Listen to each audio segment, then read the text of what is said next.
আমরা সকল ধর্মের মানুষকে বুকে ধারণ করে বাংলাদেশ গড়তে চাই। আল্লাহর বিধান কারো উপর জুলুম কখনো করতে পারে না, জুলুম করার প্রশ্নই উঠে না। এদেশে আমরা মুসলমান, হিন্দু, বৌদ্ধ, খ্রিস্টান, নারী, পুরুষ, এই দেশে বহু নৃতাত্ত্বিক গোষ্ঠী আছে, সাঁওতাল ভাই বোনেরা আছে। আমরা সবাইকে নিয়েই আমাদের বাংলাদেশ।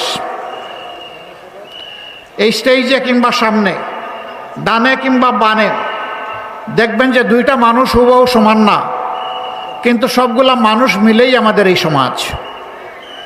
আমরা এই জাতিকে আর বিভক্ত করতে দেব না।